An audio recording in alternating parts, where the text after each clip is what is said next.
اعوذ باللہ من الشیطان الرجیم بسم اللہ الرحمن الرحیم۔ السلام علیکم ورحمۃ اللہ وبرکاتہ۔ اسلامک ورلڈ میں خوش آمدید کہتی ہوں۔ جو لوگ اولاد کی نعمت سے محروم ہیں اور چاہتے ہیں کہ ان کے ہاں بھی اولاد ہو اور وہ بھی اولاد کی نعمت سے مالا مال ہوں اور انہیں اولاد کی نعمت حاصل ہو جائے، تو بہت ہی مختصر سا عمل ہے۔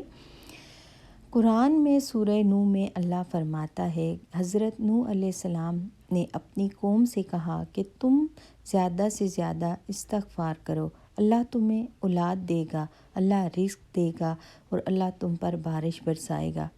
استغفار کے ڈھیر سارے فائدے ہیں۔ بامقصد زندگی گزاریں، اللہ کو پہچانیں، اللہ کو ڈھونڈنا ہی ہمارا مقصد ہونا چاہیے، اسی میں ہماری بہتری ہے۔ اللہ سے مانگیں۔ حضرت امام ابن سیرین کے پاس ایک بندہ آیا اور اس سے کہا کہ اے ابن سیرین، میرے ہاں بے اولادی ہے، اولاد نہیں ہے، تو آپ مجھے کوئی وظیفہ بتائیں۔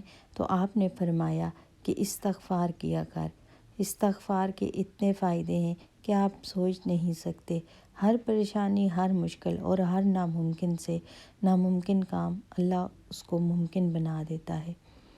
اور جن لوگوں کے اولاد نہیں ہے، اولاد سے محروم ہیں، اگر وہ صاحب اولاد ہونا چاہتے ہیں یا اولاد نرینہ چاہتے ہیں تو روزانہ استغفار 100 ٹائم پڑھیں اور روزانہ اول آخر درود شریف کے ساتھ 41 مرتبہ یا اولو، اللہ تعالیٰ کا صفاتی نام یا اولو، اول آخر درود شریف کے ساتھ 41 ٹائم 41 بار پڑھیں، تو انشاءاللہ تعالیٰ اللہ کی نعمت سے اللہ انہیں نوازے گا۔